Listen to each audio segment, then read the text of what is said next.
নমস্কার। তরুণের স্বপ্ন প্রকল্প থেকে যে ট্যাব কেনার জন্য বা ফোন কেনার জন্য 10,000 করে টাকা দেওয়া হয়, সেই টাকা ক্লাস 11 শ্রেণীতে যারা পড়ছো তোমাদের কি সেই টাকা দেওয়া হবে? এইটা কিন্তু একটা বিরাট একটা প্রশ্ন একটা দেখা দিয়েছে। তো সেই নিয়ে কিন্তু আমি আজকের এই ভিডিওটি করতে চলেছি। সুতরাং যে সমস্ত স্টুডেন্টরা ক্লাস 11-এ পড়ছো, তোমরা ট্যাবের টাকা 10,000 করে পাবে কিনা সেই নিয়ে আমি আজকে বলতে চলেছি। তোমার ভিডিওটি প্রথম থেকে শেষ পর্যন্ত দেখো। ভিডিওটি যদি ভালো লেগে থাকে তাহলে অবশ্যই কিন্তু একটা লাইক করে দিও, আর পাশে থাকা বেল আইকনটিকে প্রেস করতে একেবারে ভুলো না।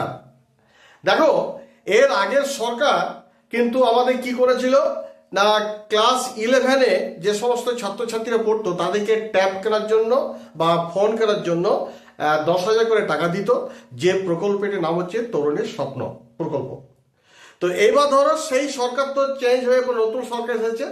নতুন সরকার কিন্তু ঘোষণা করেছিল যে যে সমস্ত স্টুডেন্টের জন্য যে প্রকল্পগুলো আছে, যেমন ম্যাথ স্কলারশিপ, নবন্যাস স্কলারশিপ বা আরও যে সমস্ত প্রকল্পগুলো আছে, সেগুলো কিন্তু কোনো পরিবর্তন হচ্ছে না।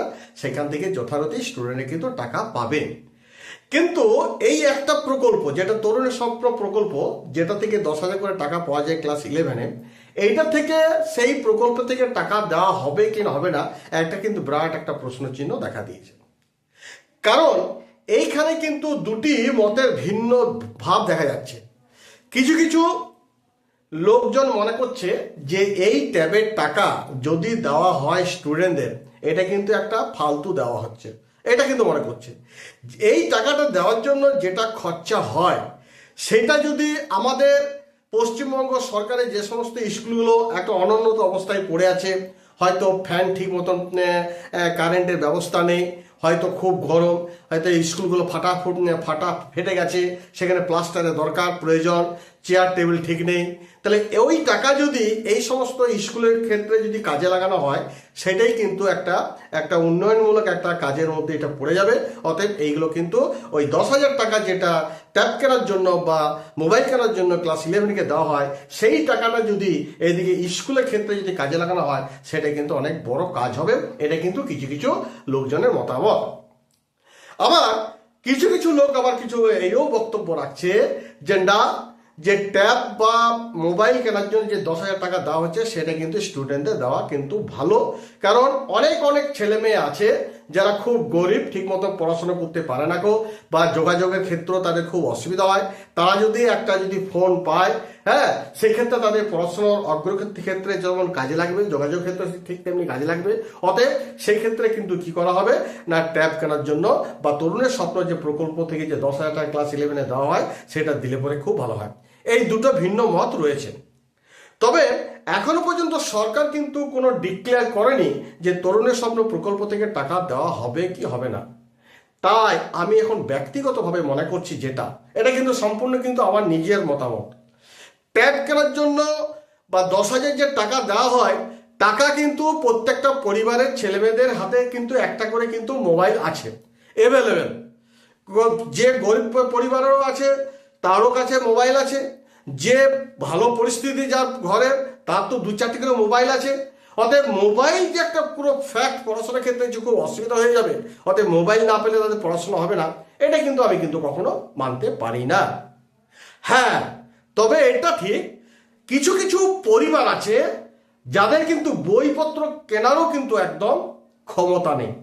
তাহলে তাদের মোবাইল কিনে মোবাইল দেখে পড়াশোনা করা, মোবাইলের মারফতে পড়াশোনার মধ্য দিয়ে পড়াশোনার অগ্রগতি হওয়া, এটা কিন্তু তাদের পক্ষে খুব দুষ্কর ব্যাপার আছে। তাই আমি ব্যক্তিগতভাবে মনে করি যে মোবাইলের জন্য টাকা দেওয়া হোক তাদেরকে, যাদের আর্থিক অবস্থা একেবারে শোচনীয় থেকেও শোচনীয়, তাদেরকে দেওয়া হোক। এবং এইটা যদি সরকার যদি একটা সার্ভে করে যে স্কুলের মারফত কোন কোন ছেলেগুলো পাওয়ার উপযুক্ত, তাদেরকে কিন্তু দেওয়া হোক। আর যাদের মোটামুটি পরিস্থিতি ভালো আছে, তারাও যদি নাও পায়, তাদের ক্ষেত্রে তাদের তো মোবাইল রয়েছে। অতএব মোবাইল না পাওয়া থেকে কোনো রকম যে তার পড়াশোনা আটকে যাবে, এটা কিন্তু নয়।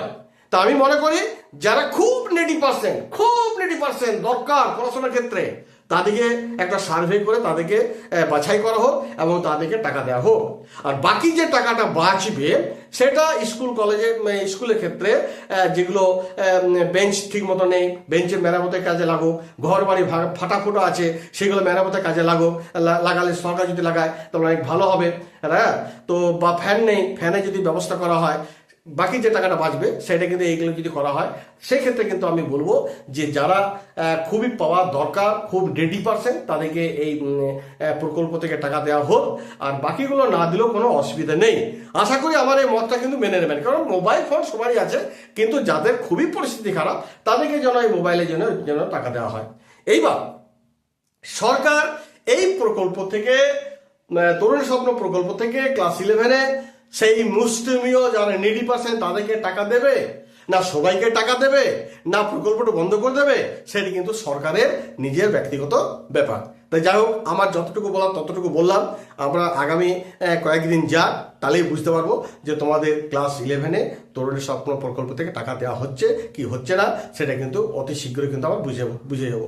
যাই হোক, পরিশেষে বলি, যদি আমার ভিডিওটি একটুকু হলেও যদি ভালো লেগে থাকে অবশ্যই কিন্তু যারা ইউটিউব থেকে দেখছো অবশ্যই সাবস্ক্রাইব করে দিও, আর যারা ফেসবুক থেকে দেখছো অবশ্যই ফলো এবং লাইক এবং অনেক অনেক করে ভিডিওটি শেয়ার করে দাও। ধন্যবাদ।